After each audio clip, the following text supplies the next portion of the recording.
Hola, ¿qué tal? Muy buenas tardes para todos, para todas. Bienvenidos, aquí estamos con la edición domingo de MBD Noticias. 18 grados la temperatura a esta hora en Montevideo.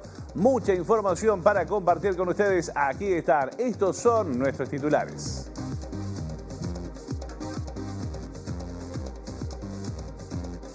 La ministra de Defensa, Sandra Lasso, concurrirá este lunes al Parlamento para informar sobre las sanciones y las investigaciones que se llevan adelante en la Armada por la construcción de 2 lanchas patrulleras a cargo de la empresa Cardama. El expresidente Luis Lacalle Pou se metió de lleno en la campaña para intentar quebrar una tendencia post-dictadura. Todos los partidos políticos perdieron presencia en las intendencias tras pasar por el gobierno nacional. Uruguay fue invitado por Ucrania a participar de la 4ª conferencia para la recuperación de aquel país, un evento que se realizará en julio en Roma, con participación de empresas y estados para trazar un plan de reconstrucción una vez finalizada la guerra con Rusia. El recién cesado secretario general de la Intendencia de Paysandú aseguró que cuando el nacionalista Nicolás Olivera renunció para hacer campaña y buscar la reelección, no dejó plata ni para comprar papel higiénico. El candidato a intendente de Montevideo por Unidad Popular, Eduardo Rubio, dijo que si su partido accede el 11 de mayo a una banca en la Junta Departamental, va a proponer un hermanamiento entre Montevideo y Gaza. El senador Luis Alberto Heber reclamó celeridad para juzgar a su ex compañero Gustavo Penabé, sobre quien dijo que no es pedófilo porque el término solo aplicaría cuando la víctima sexual tiene menos de 14 años. El Ministerio de Salud Pública emitió una alerta epidemiológica para extremar los cuidados ante el incremento de casos de fiebre amarilla que están siendo reportados en varios países de la región.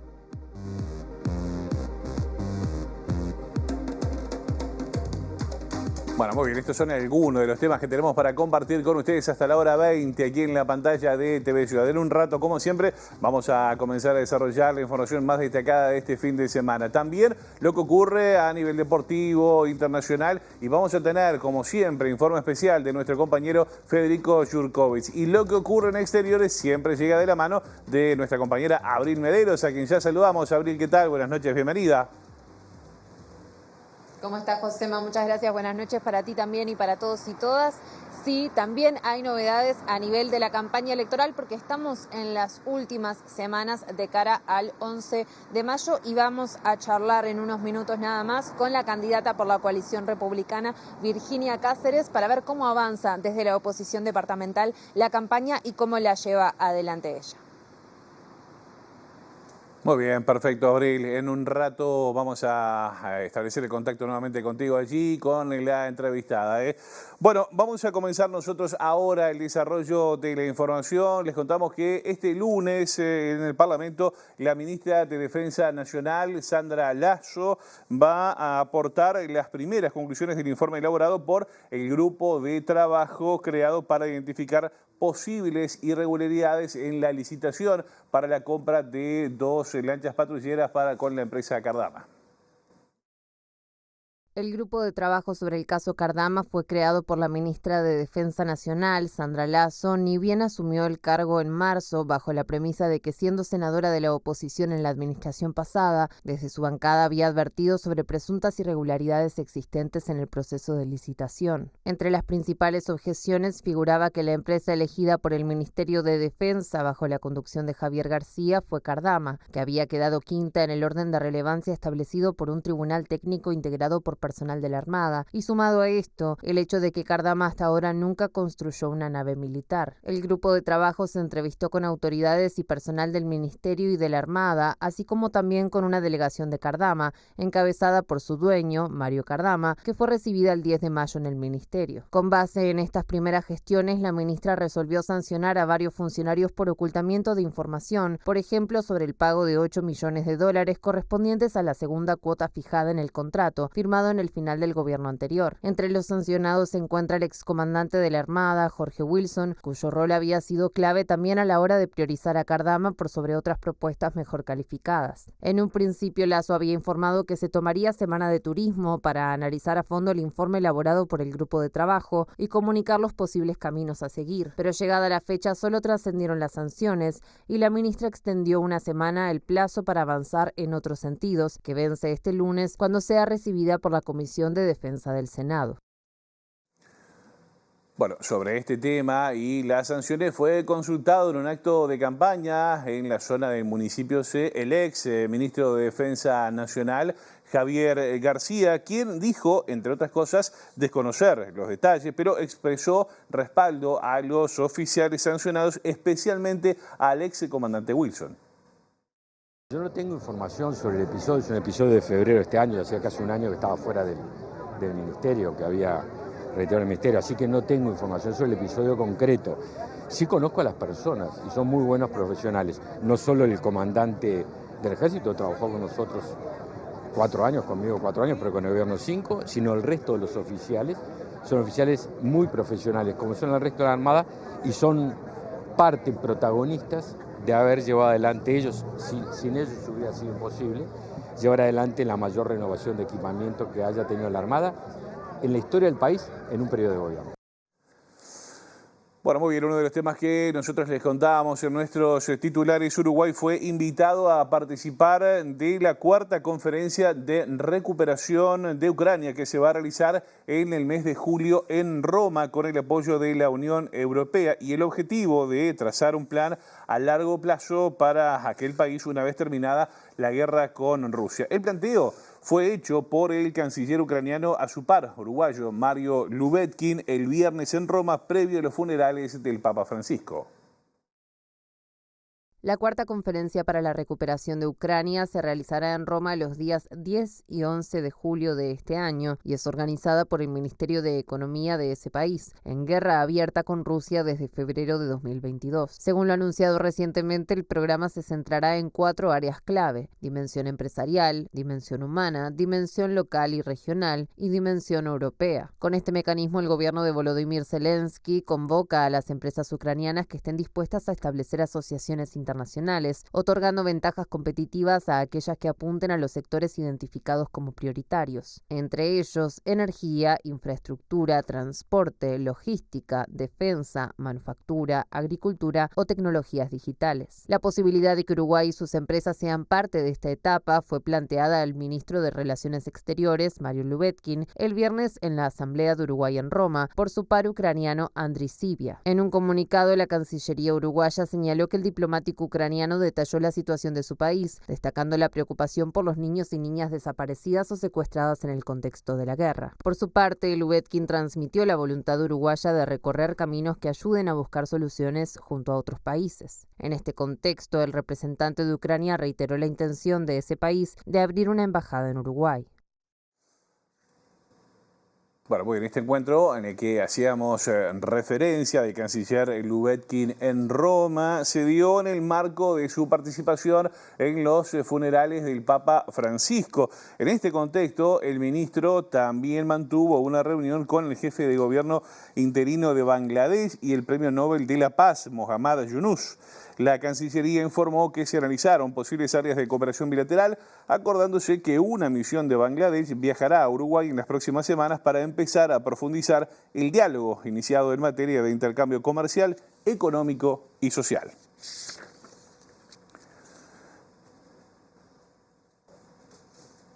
Muy bien, vamos a cambiar de tema. Ahora les contamos que el senador nacionalista Luis Alberto Heber reclamó celeridad en el juicio por los 21 delitos de abuso y de explotación sexual de menores contra su ex colega Gustavo Penades. En entrevista con el programa La Mar en Coche, cuestionó a la fiscal Alicia Guione, dijo que en este caso no le cree a nadie y opinó que Penades no es pedófilo, porque el término, dijo él, solo aplicaría cuando las víctimas tienen menos de 14 años.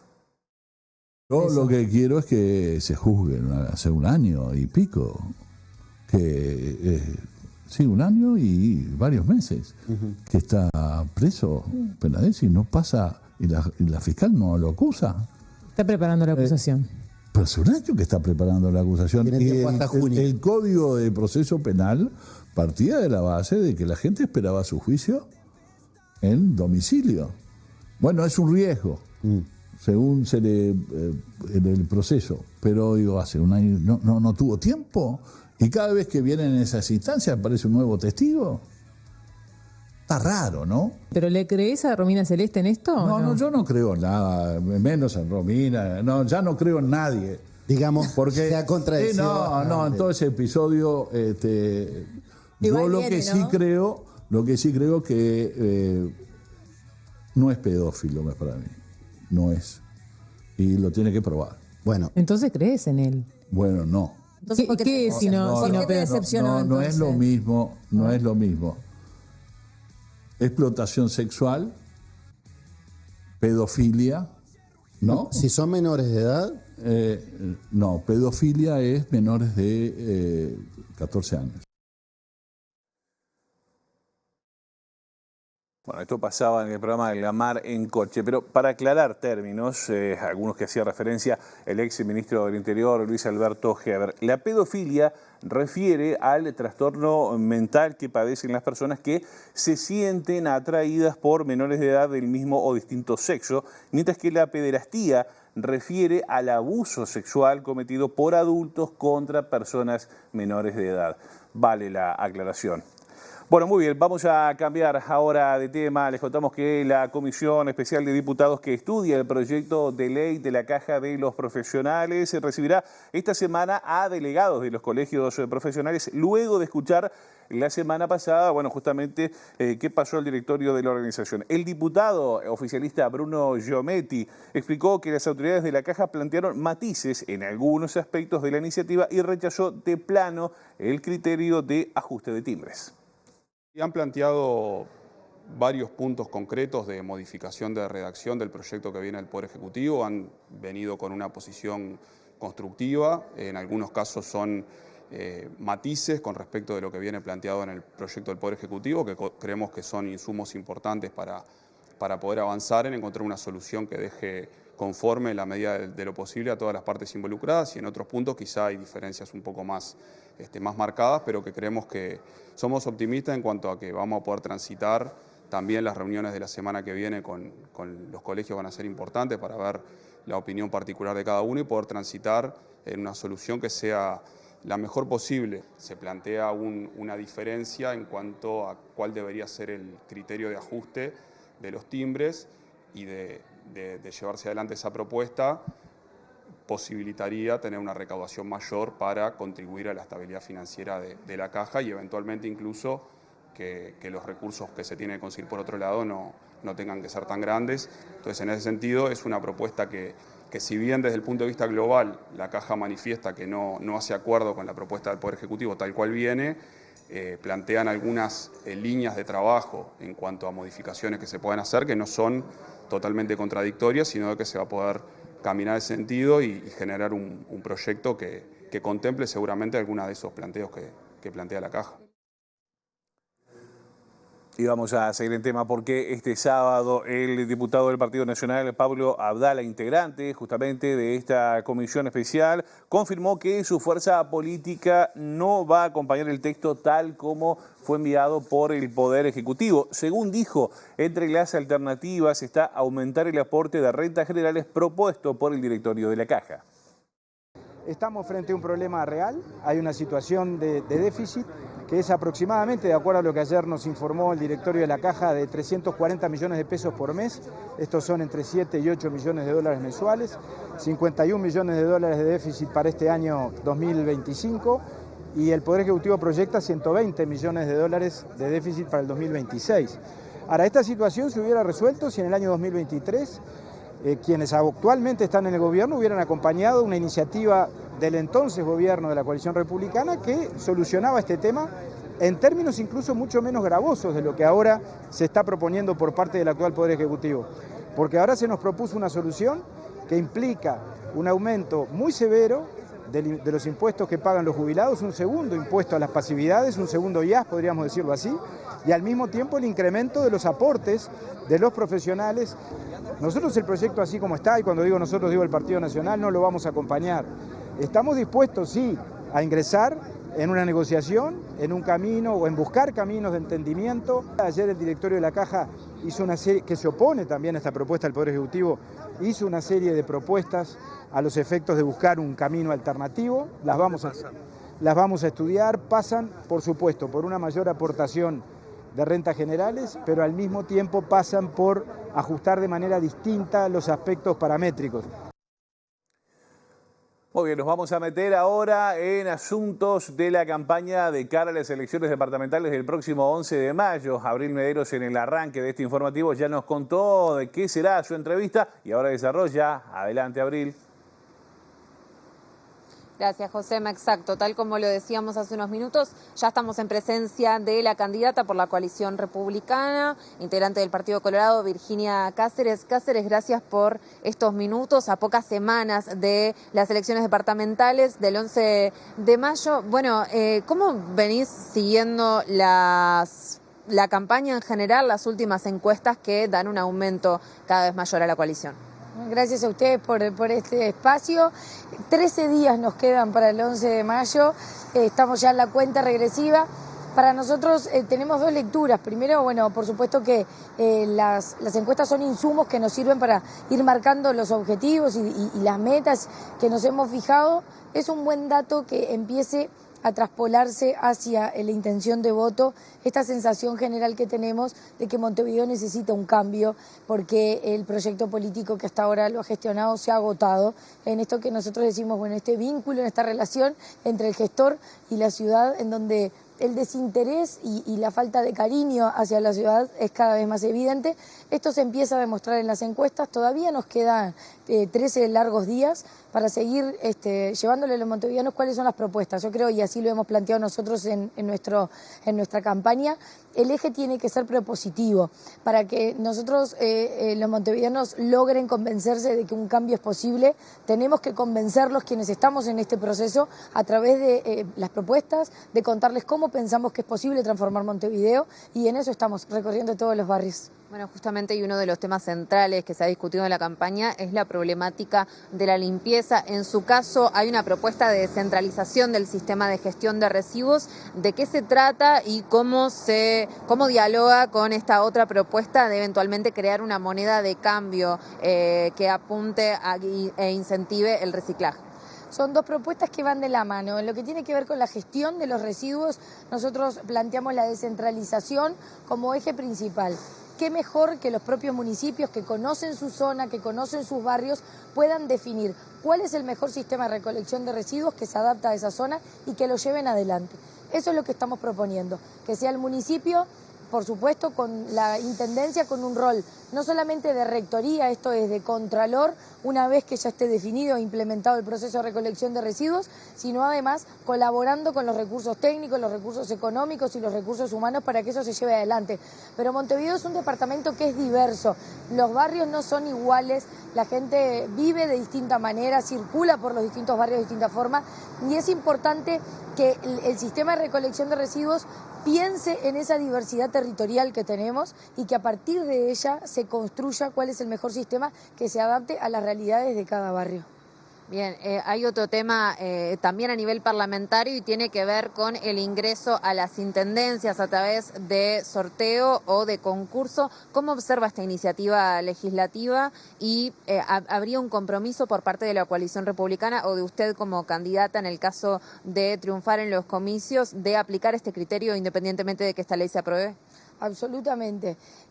Estamos desde el Partido Colorado muy contentos con que se haya aprobado en comisión. Es un proyecto que fue impulsado por el entonces senador Adrián Peña y que hoy en la comisión se aprueba con los votos y por el impulso de dos diputados, la diputada Paula de Armas del Partido Colorado de Canelones y el diputado Juan Martín Jorge de aquí de Montevideo Vamos Uruguay. Y a nosotros nos da muchísima satisfacción que ese proyecto haya sido retomado en esta legislatura por los diputados colorados y que se esté aprobando en comisión ya para ingresar a lo que tiene que ver con las sesiones parlamentarias. Es fundamental. La transparencia tiene que ser un eje cotidiano en la gestión pública, en las intendencias y en cualquier otro organismo.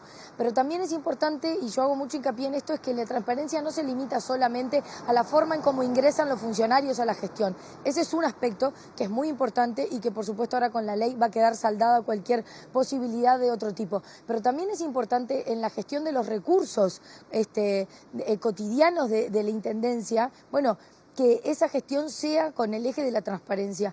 Nosotros venimos denunciando una situación en casinos municipales que se está dando desde hace muchísimo tiempo. Lamentablemente los casinos municipales en Montevideo siempre han estado bajo la sombra desde Bengoa en adelante de situaciones que son complejas y que ponen allí el foco. Nosotros identificamos a partir de una reunión que tuvimos con los integrantes del sindicato, bueno, 3 contratos que se mantienen con una empresa desde hace más de 10 años. Esta empresa que fue contratada directamente, sin concurso, y que a partir de allí, una vez que se le venció ese contrato, que era en principio de 4 años, las distintas gestiones de la Intendencia, los distintos gobiernos han ido prorrogando año a año ese contrato con observaciones año a año por parte del Tribunal de Cuentas, que es el organismo que controla y fiscaliza justamente la gestión, la buena gestión y la transparencia en la gestión pública. ¿Esto se ha denunciado a la Intendencia de Montevideo? Esto el sindicato nos ha planteado que lo han denunciado varias veces, que han pedido los contratos, sobre todo el último que tiene que ver con la promoción y el marketing del casino, y no han podido acceder a ellos. Pero además las resoluciones del Tribunal de Cuentas son públicas, uno puede acceder muy fácilmente a ellas, y esto es una situación que hace más de 10 años la Intendencia de Montevideo viene haciendo caso omiso a las normas de la buena gestión y de la transparencia en gestión pública. Entonces, cuando hablamos de transparencia, por supuesto que el ingreso es un aspecto muy importante, pero hay un componente que tiene que ver con la gestión cotidiana de los recursos de todos los montevideanos que es tan importante como el ingreso. Ya para ir cerrando, Cáceres, le cambio de tema y le consulto como expresidenta del Consejo Directivo Central de la ANEP, ¿cómo viene observando la labor que se está haciendo desde ese organismo y desde el Ministerio de Educación y Cultura en torno a la transformación educativa que impulsó el gobierno anterior? Bueno, más allá de que no me corresponde hacer evaluaciones sobre la gestión de las autoridades actuales, lo que sí veo con buenos ojos para mí y para el país entero es la estabilidad que se ha dado con respecto a la transformación. Creo que es un buen síntoma y sobre todo una manera de respetar y respaldar el trabajo de tantos docentes que durante los 5 años pasados estuvieron trabajando para generar este cambio que hay que darle tiempo, tiene que rodar y a partir de allí empezar a hacer las evaluaciones. ¿Le parece positiva la propuesta de generar eventualmente un congreso de la educación? Los congresos, por supuesto, están previstos en la ley, siempre es positivo, siempre y cuando el objetivo de ese congreso no sea, a partir de esa discusión, generar cambios en lo que tiene que ver con la transformación educativa. Muchas gracias. Bueno, la palabra de Virginia Cáceres, candidata a la Intendencia de Montevideo por la coalición republicana en esta jornada a solo 2 semanas de las elecciones del 11 de mayo. Muy bien, Abril, muchas gracias. Gracias también al equipo y a nuestra entrevistada. Nosotros ahora seguimos con temas vinculados a la campaña porque, vean ustedes, según equipos consultores, si las elecciones departamentales fueran este domingo, 47% de la población votaría por el Frente Amplio y un 39% lo haría por la coalición republicana. Otro dato que surge de esta encuesta de equipos consultores es que todavía hay un 9% que no definió a quién vota. Dentro del 47% del Frente Amplio, Mario Vergara tiene 25% de intención de voto, Verónica Piñeiro 12% y Salvador Esqueloto 5%. Otro 5% sabe que votará a la coalición de izquierdas, pero aún no ha definido a qué candidato. En tanto, el 39% de intención de voto de la coalición republicana se divide entre 29% para Martín Lema, 5% para Virginia Cáceres, 3% para Roque García y 2% que no sabe a qué candidato apoyar. Mientras el Frente Amplio obtuvo la misma intención de voto que en la medición anterior, la coalición republicana aumentó 4 puntos porcentuales y achicó la ventaja de la izquierda a 8%. Dentro del Frente Amplio, Vergara perdió 1 punto de intención de voto, Piñeiro creció 4, lo que también parece desprenderse del aumento de su visibilidad, donde fue la candidata que más conocimiento público adquirió desde la encuesta anterior. En tanto, en la coalición republicana el crecimiento entre los candidatos es relativamente similar, coincidente con el crecimiento electoral colectivo que tuvo el partido entre febrero y abril, señala la encuestadora. Bueno, y sobre el resultado de esta encuesta opinó uno de los candidatos a la Intendencia de Montevideo por el Frente Amplio. Estamos hablando de Salvador Esqueloto, quien, entre otras cosas, destacó que en la capital todas las encuestas dan ganadora a su fuerza política. Son varias las encuestas que han habido en los últimos días. Yo creo que más allá de que difieren en algunos puntos, lo que queda claro es que todas ellas ponen al Frente Amplio como primera fuerza, con una diferencia holgada con respecto a la coalición. Nada quiere decir que esté ganado, por supuesto, pero claramente hay un favorito que es el Frente Amplio y que yo estoy absolutamente convencido que es la fuerza que tiene un programa para seguir transformando Montevideo. A mí me parece que lo importante es que en estos tiempos se manejen propuestas y se manejen ideas. Y creo que muchas veces predomina la descalificación del adversario, algo en lo que no vamos a entrar nosotros. No vamos a menospreciar a los electores, no vamos a subestimar la inteligencia de los electores y sobre todo vamos a apostar a un proyecto de seguir cambiando, de iniciar un nuevo ciclo de cambios, reconociendo los problemas que existen en Montevideo, pero también que hay posibilidades enormes de generar que Montevideo sea la mejor capital de América Latina en términos ambientales, en términos de infraestructura, en términos de servicios. Bueno, sobre el tema de encuestas, también MB Noticias consultó al candidato, a uno de los candidatos de la coalición republicana, en este caso por el Partido Nacional, estamos hablando de Martín Lema, quien dijo que no quería hacer valoraciones sobre las mediciones, pero destacó que todas las encuestas muestran que se está achicando la diferencia con el Frente Amplio. Bueno, más allá de que todas las mediciones dan que se está achicando, nosotros insistimos con el concepto de que no somos analistas de mediciones. Nosotros damos el mayor esfuerzo para construir un resultado que sea ganar la elección para cumplir los objetivos que son limpiar Montevideo, arreglar Montevideo, iluminar Montevideo y agilizar Montevideo. Lema hizo una propuesta con respecto a la cultura con una tarjeta. Explica un poquito de qué se trata. Sí, cambio de paradigma. Hoy la Intendencia hace espectáculos de $300.000, que ahí la Intendencia define dónde está la cultura. Nosotros queremos cambiar eso con los mismos recursos y que, según diferentes poblaciones que se van a ir incorporando, tengan una tarjeta Montevideo Cultural que puedan llevar adelante en diferentes espectáculos públicos o en librerías para que los montevideanos definan dónde está la cultura y qué quieren consumir desde el punto de vista de la oferta cultural. Y esto favorece a una cantidad de artistas que muchas veces no son los contratados para estos espectáculos que se gastan $300 o $400.000. Entonces vamos hacia un modelo cultural mucho más accesible y mucho más democrático. Bueno, de la coalición republicana y del Partido Nacional los vamos a Unidad Popular porque el candidato a la intendencia por esa fuerza política, Eduardo Rubio, propuso hermanar a la ciudad de Montevideo con Gaza porque considera que nadie puede estar ajeno al drama que vive el pueblo palestino. Hemos levantado una propuesta de hermanar a Montevideo con Gaza como una expresión concreta de solidaridad con un pueblo que está siendo masacrado, dijo el candidato de Unidad Popular a la comuna capitalina, Eduardo Rubio, en entrevista con Montevideo Portal. Rubio afirmó que existe una política de genocidio en Israel y que no tiene que ver el pueblo judío en su conjunto, señalando que en su partido hay militantes judíos que repudian la política genocida del gobierno de Netanyahu. Dijo en este sentido que en caso de llegar a una banca en la Junta Departamental sería el lugar donde se podría proponer el hermanamiento entre ciudades y consideró que a la propuesta se podría sumar gente de otros partidos. Sobre el mismo tema fue consultado por Tele12, indicando que Hamás es un movimiento que las Naciones Unidas no ha definido como terrorista. Es un pueblo que resiste contra una agresión de 70 y pico de años. El candidato definió a Hamás como un movimiento armado que representa a un pueblo que, como todo pueblo, tiene derecho a defenderse, y siguiendo esta lógica se preguntó, ¿alguien puede condenar a los judíos que hacían actos terroristas contra los nazis? Yo los apoyo totalmente. Era la respuesta a la masacre, a aquel genocidio, que también condenamos, enfatizó Rubio. Cambiamos de tema ahora. A ver ustedes, Nicolás Sosa, que es el dirigente ballista del Partido Colorado, presentó una denuncia penal y otra ante la Corte Electoral por falsificación de su firma para integrarlo en la lista 1600 en las internas de 2024. Esto le impidió postularse como edil por la lista 185 en apoyo a la candidatura de Mario Vergara junto a otros ballistas. Decidimos sacar una lista, la lista 185, a la cual iba a encabezar.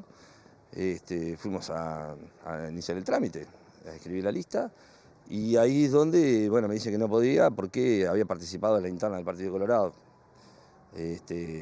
Bueno, obviamente no solo que ya sabíamos que no habíamos participado, sino que era premeditado, ¿no? De que no íbamos a participar.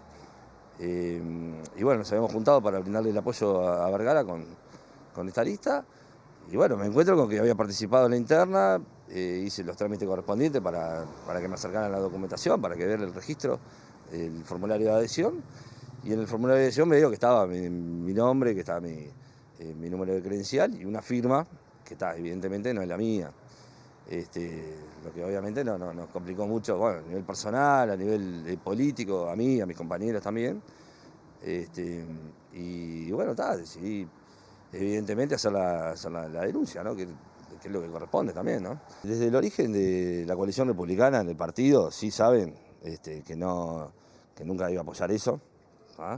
De hecho, creo que los números y todo están mostrando eso, ¿no? Que el Partido Colorado cada vez su votación es la mínima expresión y aparte tiende a desaparecer con esto de que el grande se come al chico y bueno, es una cosa que toda la agrupación, aparte como Colorado y Ballista no íbamos a hacer ningún acuerdo con el Partido Nacional.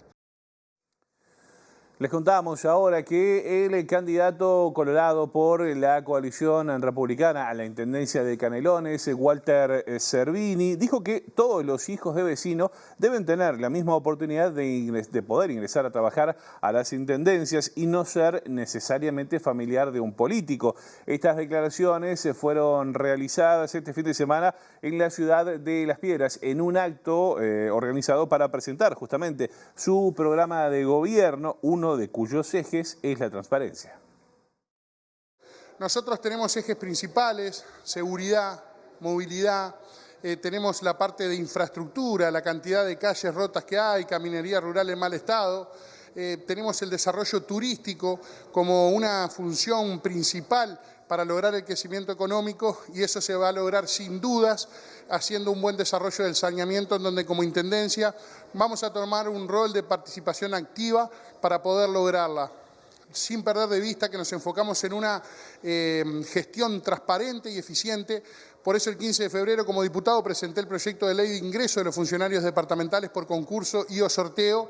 Lo tenemos en nuestro programa de gobierno, va a ser prioridad y un punto principal porque creemos que todos los hijos de los vecinos de Canelones y de todo el país tienen que tener la misma oportunidad de ingresar a trabajar a las intendencias y no ser necesariamente familiar de un político, amigo de un político o haber ido a un comité político. Así que la transparencia es un eje central y con muchísimas propuestas para solucionar los problemas de los canarios.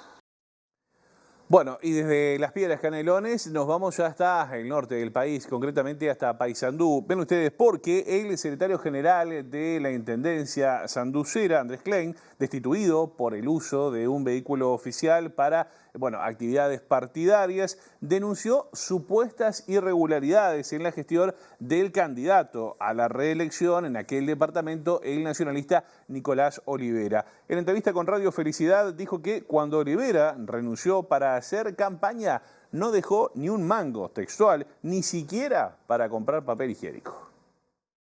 Andrés Klein fue cesado en el cargo hace 10 días tras conocerse imágenes de su asistencia a un acto colorado con el auto oficial que le otorgaba la intendencia como secretario general. El ex jerarca aseguró que le hicieron una cama y que si bien era un acto partidario, él estaba allí como funcionario. El coche era oficial, pero yo estaba trabajando y pasé por este lugar, estuve ahí, sí estuve, sacaron la foto y es real, pero estaba en el proceso del trabajo. Yo venía trabajando desde la mañana, buscando inversores que de hecho este desenlace puede impactar de manera negativa en la atracción de una inversión muy importante a la región. Klein dijo que ese proyecto quedó trunco con su salida, la cual, según aseguró, fue consensuada con la intendenta Blanca Nancy Núñez para evitarle más problemas políticos. Le estaban pasando la factura al contado a ella del haberme puesto a mí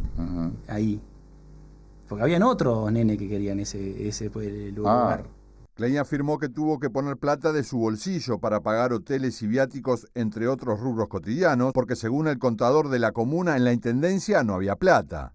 Víctor Hugo, me acabo de enterar este fin de semana que el director de administración, el contador, Tomaset, está en la lista de el diputado, de Nicolás.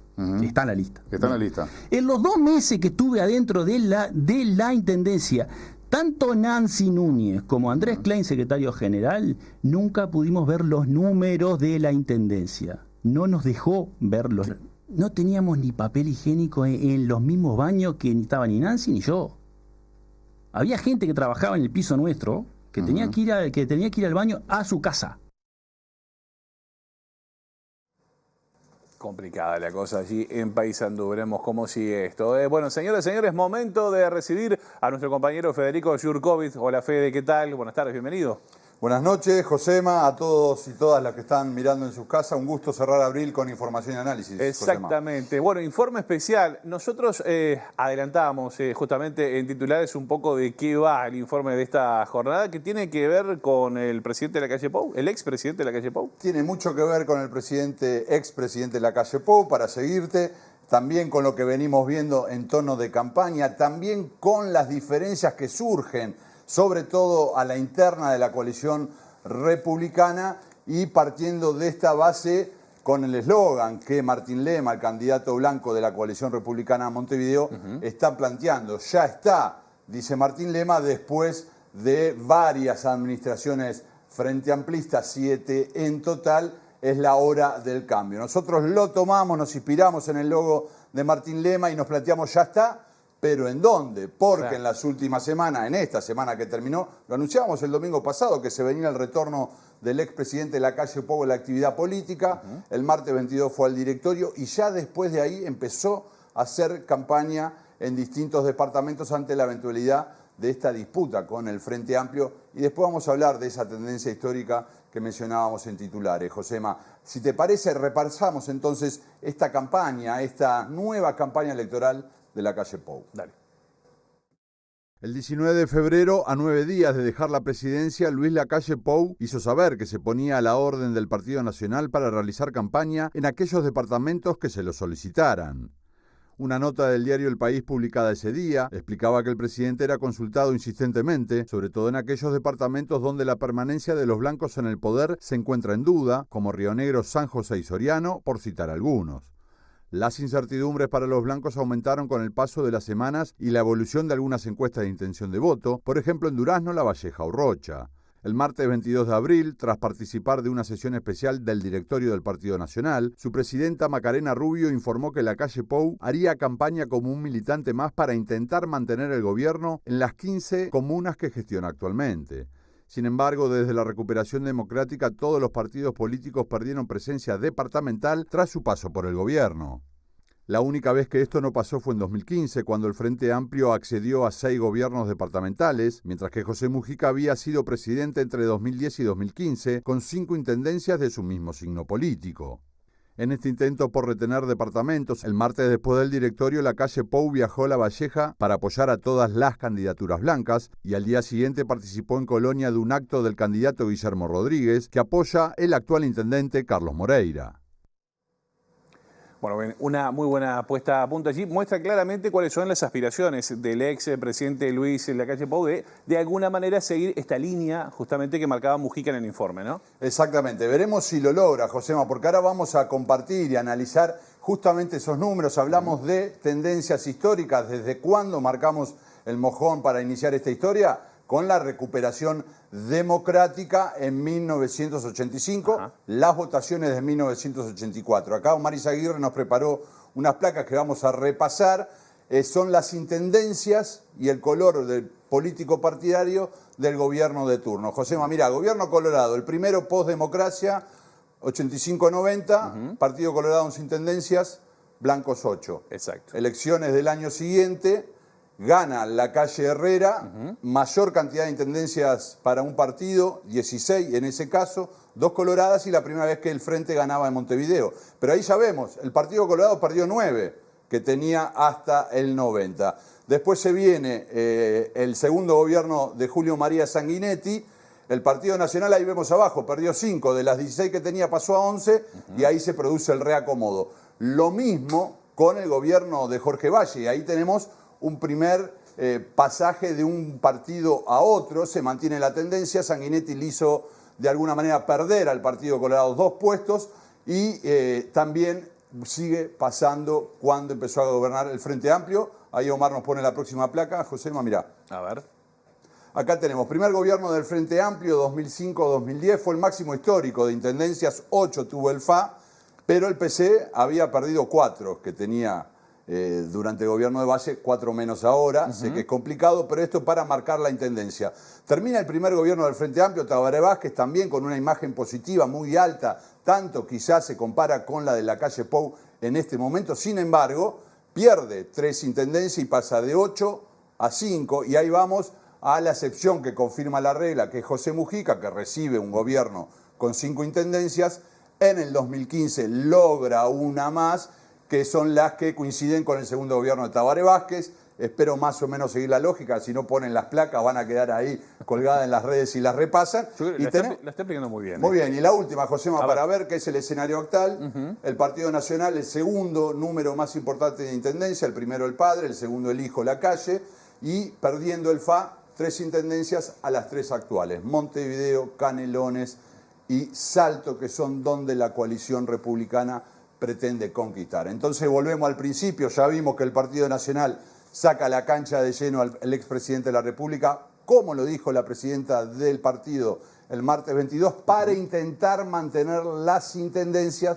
Veremos qué pasa y cuáles son, dónde está en todo caso. Ya está, pero ¿dónde? Esa es la pregunta entonces. Gracias, lo veremos Fede. Después del 11. Después del 11 lo vemos entonces. Gracias, Fede. Un gusto. Bueno, muy bien. Nosotros ahora seguimos con otros asuntos. Les contábamos que el Ministerio de Salud Pública emitió una alerta epidemiológica ante el incremento de fiebre amarilla que fueron reportados en varios países de la región. La cartera informó que esta enfermedad puede causar fiebre, hemorragias internas y también fallas multiorgánicas.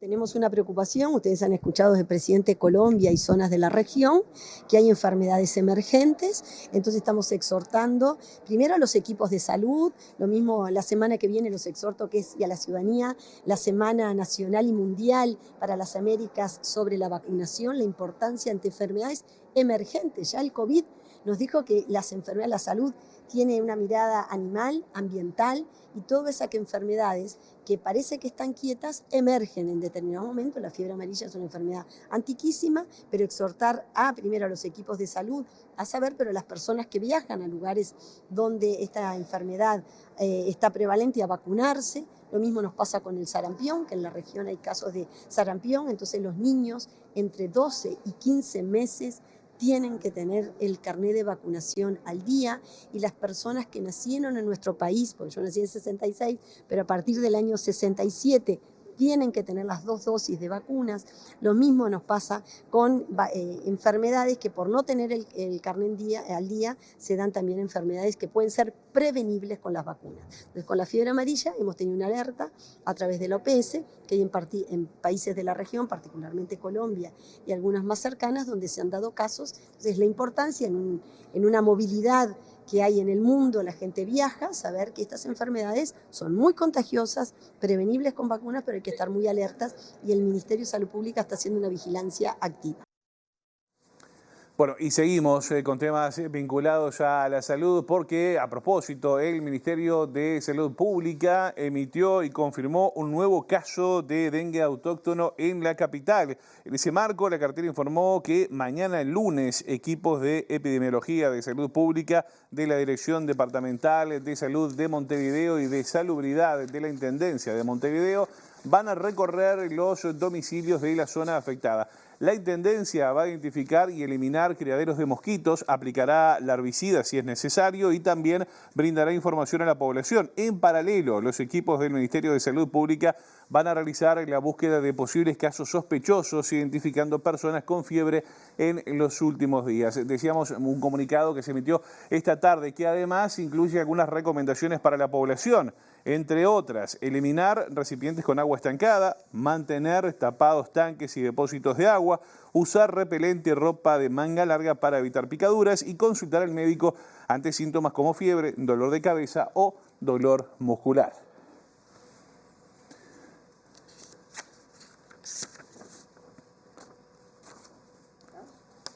Bueno, vamos a cambiar de tema ahora. Les contamos que este martes, será martes 29 de abril, se va a subastar en Paraguay un auto Lamborghini que pertenecía al narcotraficante uruguayo Sebastián Marcet, incautado en el marco de la investigación Ultranza-Pi.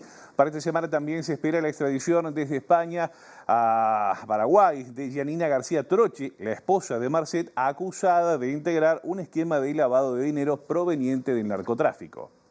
La Lamborghini Huracán modelo 2016 fue requisada a principios del año 2021 en el marco del operativo Ultranza PI, que permitió incautar casas, aviones, autos, yates, armas, documentos y millones de dólares, siendo hasta ahora la investigación antidrogas más grande en la historia paraguaya.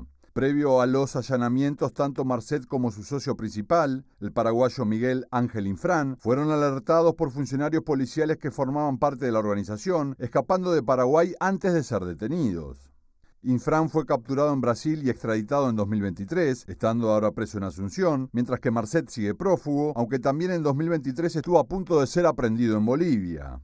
La Lamborghini Huracán es una de las 3 incautadas a Marcet, pero la primera en ser rematada por la Secretaría Nacional de Administración de los Bienes Incautados y Comisados, Senavico, que destina parte de lo obtenido para el combate al crimen organizado. El precio base son 1.300 millones de guaraníes, unos $162.000, pero se estima que la cifra será superada ampliamente. La subasta podría coincidir en el tiempo con la llegada a Paraguay de Yanina García Troche, la esposa de Sebastián Marcet, sobre cuya extradición de manera inmediata se pronunció este jueves la justicia española. No llego a la base. Vamos a hacer una pausa, ya seguimos con más información acá en MB Noticias.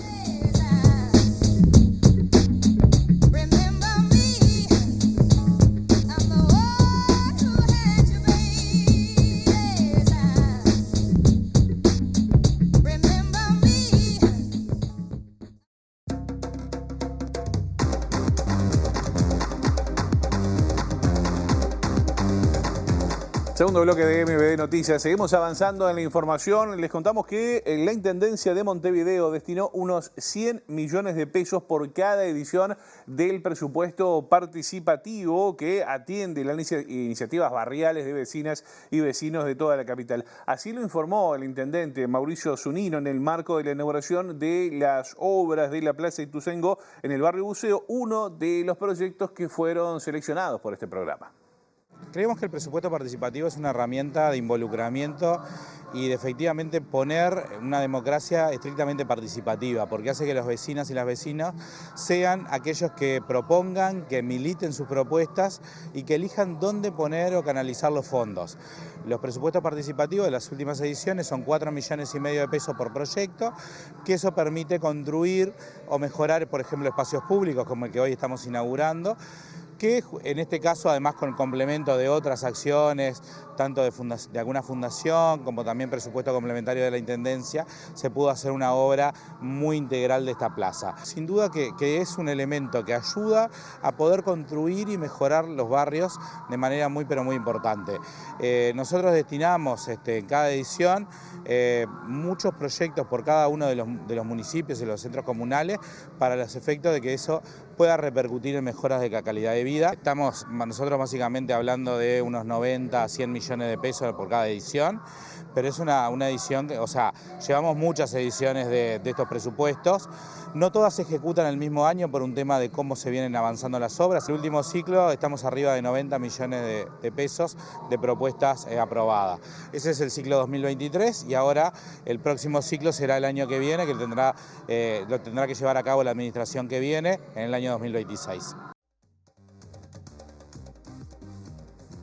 Bueno, muy bien, estamos prácticamente en el final, no nos vamos antes sin repasar el pronóstico del tiempo que dice el Instituto Uruguayo de Meteorología para el arranque de la semana. Así está Montevideo a esta hora, lo vemos en las cámaras de Antel TV.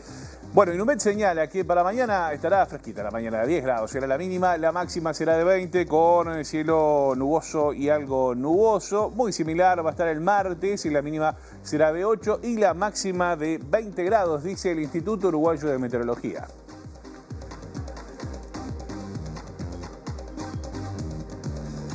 Señoras y señores, nosotros hasta acá llegamos con la edición domingo de MBD Noticias. La información vuelve a nuestra pantalla mañana tempranito a partir de las 8, luego a las 13 y también A las 18:55 nos vamos y los dejamos con los principales titulares de la jornada y también lo que se viene en la pantalla de TV Ciudad.